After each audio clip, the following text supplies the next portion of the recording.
తెలంగాణ అప్పులపై deputy CM Mallu Bhatti Vikramarka స్పందించారు. 2014 నుంచి 2023 వరకు బీఆర్ఎస్ ప్రభుత్వం చేసిన అప్పులపై చర్చ జరుగుతుందని అన్నారు. రాష్ట్రంపై వేసిన భారాన్ని మాజీ మంత్రులు కేటీఆర్, హరీష్ రావు తక్కువ చేసి చూపించే ప్రయత్నం చేస్తున్నారని భట్టి విమర్శించారు.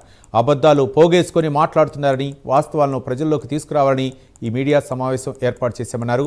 10 సంవత్సరాలు అడ్డగోలుగా దోచుకున్నారని, అది రాష్ట్ర ఆర్థిక పరిస్థితిపై తీవ్ర ప్రభావం పడిందని ఆయన ఆరోపించారు. పాలన మీద దృష్టి పెట్టినా తమకు సవాళ్లు విసురుతున్నారని భట్టి అన్నారు. రాష్ట్రాన్ని తాకట్టు పెట్టిపోయింది వాస్తవం కాదా అని కేసీఆర్ చెప్పాలని ఆయన సవాల్ విసిరారు.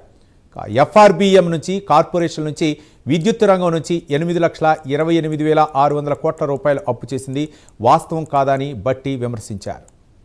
నేను అడుగుతా ఉన్నాను సూటిగా హరీష్ రావుని, కేటీఆర్ని, కేసీఆర్ని, మీరు రాష్ట్ర ప్రయోజనాల గురించి మాట్లాడే వాళ్ళైతే ఈ థర్మల్ పవర్ ప్రాజెక్ట్స్ కోసం గత కాంగ్రెస్ ప్రభుత్వాలు ఉమ్మడి రాష్ట్రంలో ఏ రకంగా అయితే తెలంగాణలో ఉన్న కోల్ బ్లాక్స్ యాడ్ చేసుకుంటూ వచ్చారో మీరు ఎందుకు చేయలేదు?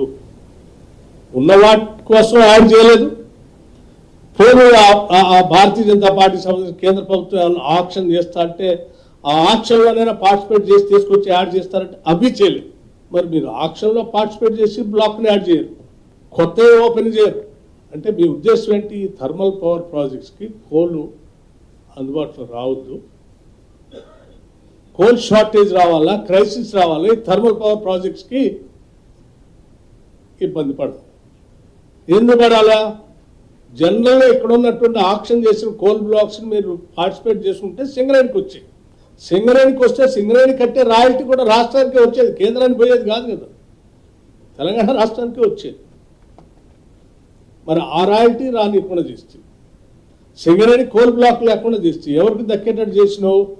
నువ్వు బలవంతంగా సింగరేణి ఆపి ఇద్దరు ఎవరో ప్రైవేట్ వ్యక్తులకి, సత్తుపల్లి 3, కోయగూడ బ్లాకులు ప్రైవేటు వ్యక్తులకి పోయేటట్టుగా చేస్తే, ప్రైవేటు వ్యక్తులకు పోయేటట్టు చేయడం వల్ల ఎవరికి లాభం జరిగింది? ఇది సింగరేణి జరిగిందా, లేకపోతే థర్మల్ పవర్ ప్రాజెక్ట్స్ జరిగిందా, లేకపోతే మీకు సంబంధించిన తెలిసినటువంటి ప్రైవేట్ వ్యక్తులకు మేలు జరిగిందా? ఎవరు